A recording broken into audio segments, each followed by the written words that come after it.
Et tu vas voir, c'est là. Tada! Oh, quelle horreur! Au moins, ça va peut-être te passer l'envie de faire des gamins, ça. Ouais, enfin tu me diras, il pourrait être allaité par notre aberration à 3 seins, là. C'est pas si con, il pense peut-être à ça, Botin. Qui ça? Attends. Je t'ai jamais parlé de Rob Botin?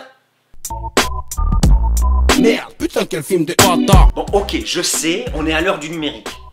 Mais tu penses aux artisans du cinéma d'avant, aux génies que ça a mis au chômage? Et pourtant, Dieu sait que ça valait largement la synthèse de maintenant. Hein. Prends Rob Bottin, par exemple. Bon, je sais, il faut dire Botti, mais moi je dis comme ça.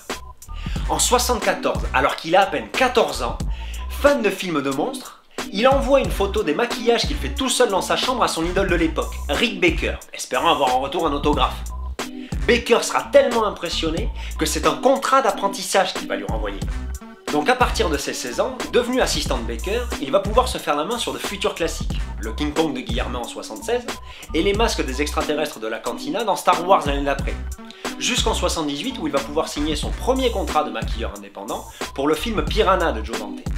Et dans le film Ce cadavre-là, il l'a moulé sur son propre corps. Il fera d'ailleurs la rencontre sur ce tournage d'un autre génie des effets spéciaux de l'époque, en la personne de Phil Tippett, spécialisé dans le stop motion. Bon, c'est de l'animation image par image, ça je t'expliquerai. Et en 80, impressionné par le film Halloween de John Carpenter, il s'arrangera pour en faire la rencontre et lui proposer de faire les maquillages de son prochain film, The Fog, qui seront malheureusement tous coupés au montage. Tous sauf un, puisqu'il a réussi à y incarner le personnage de Blake. 1981, premier gros tournant dans la carrière du bonhomme. Alors que Rick Baker devait s'occuper des effets spéciaux du nouveau film de Joe Dante, Hurlement, ce dernier décide de laisser la place à son protégé, préférant s'occuper d'un autre film de loup-garou, à plus gros budget celui-là, Le Loup-garou de Londres. Les deux anciens complices vont alors rivaliser d'inventivité pour deux scènes de transformation des plus réalistes pour l'époque. Tellement réalistes que ce n'est qu'à quelques voix près que le maître va rafler l'Oscar à l'élève. En tout cas, à 22 ans, cette réussite conforte Bottin dans son idée d'indépendance. Il crée son propre studio et chope son premier contrat auprès de Carpenter pour son nouveau film The Thing. Et cette fois-ci, pas question de louper le coche. Le réalisateur lui laissant même le champ libre sur le design de la créature, étant donné qu'il est lui-même incapable de savoir à quoi elle pourrait ressembler. Bottin partira d'ailleurs sur l'idée d'une créature polymorphe. Il passera 1 an enfermé dans son studio pour donner vie à toutes ses visions, accumulant tellement de retard parfois qu'il devra se faire aider par un de ses amis maquilleurs encore inconnu à l'époque, Stan Winston. Oui, Stan Winston. C'est bien cet inconnu qui créera quelques années après le Terminator, la Reine Alien, le Predator, les dinos de Jurassic Park, mais ça on en reparlera. Si The Thing est encore vu aujourd'hui comme un pilier de la SF, c'est bien grâce au réalisme et à l'inventivité des effets de Bottin. Et c'est grâce à ce film qu'il deviendra une figure incontournable dans le métier. C'est la consécration. Mais à quel prix ? Surmené autant physiquement que mentalement après cette année de taf acharné, il sera hospitalisé pendant près d'1 mois à la fin du tournage. Par la suite, en homme fidèle et loyal, il retrouvera Joe Dante à 2 reprises.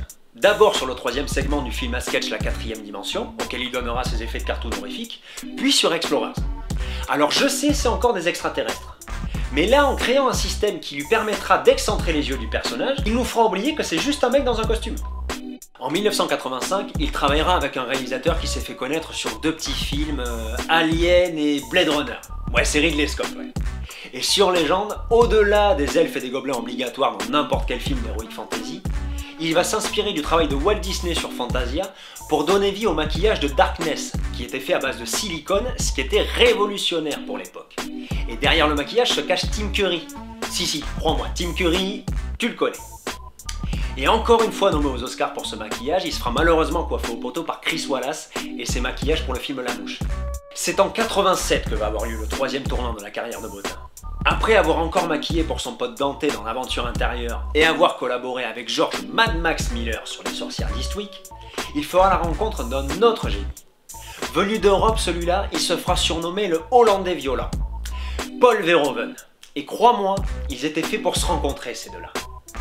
Parce que si tu te demandes pourquoi le Hollandais violent, dis-toi qu'en réalisant Robocop, Verhoeven voulait réaliser une version moderne de la résurrection du Christ, précisant la supériorité de l'esprit sur la matière. Alors autant te dire que la matière, elle va prendre cher. Au point que la censure va s'en mêler. Bon, pas pour l'armure, même si Peter Weller aurait sans doute préféré se passer de cet harnachement de 35 kg. C'est le réalisme qui posait problème à cette brave commission. Rappelle-toi quand Murphy enlève son casque, l'impression de voir la mécanique passer sous la peau de son crâne. Tu voulais un flic mi-robot, mi-humain? Eh ben tu l'as. Tu voulais un mec qui se liquéfie après avoir été aspergé par des déchets toxiques?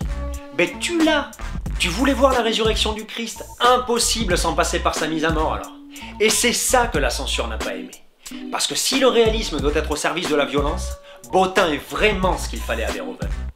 Et les 3 années de repos qui ont suivi ne pouvaient être interrompues que par ce même Verhoeven. Et pas pour rien. En 90, ce dernier se lance dans la production de Total Recall, une histoire de mutants sur Mars. Et pour Verhoeven, aucun autre que Bottin ne peut être envisagé. Il a carte blanche.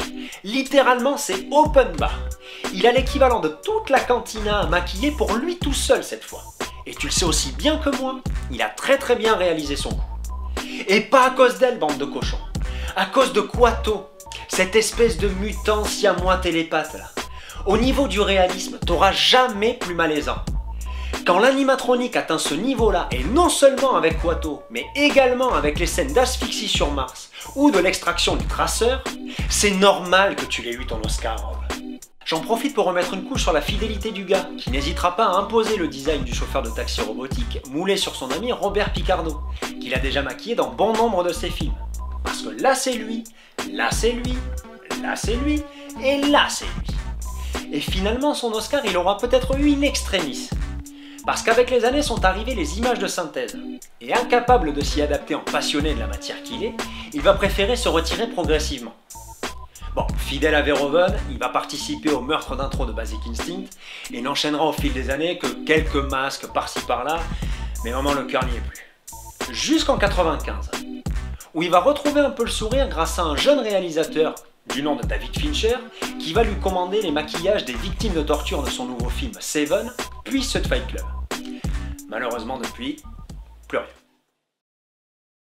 Sauf en 2014, où une série va proposer à la légende de reprendre la couronne. Game of Thrones, le plus jouissif régicide de l'histoire, lui doit la vie.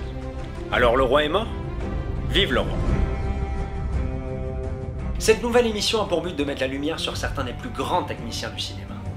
Et si j'ai choisi de commencer par ce génie du maquillage, c'est parce qu'à l'heure où tout se fait derrière un écran d'ordinateur, on en vient à oublier ceux qui travaillaient avec la matière, le réel des choses, le palpable.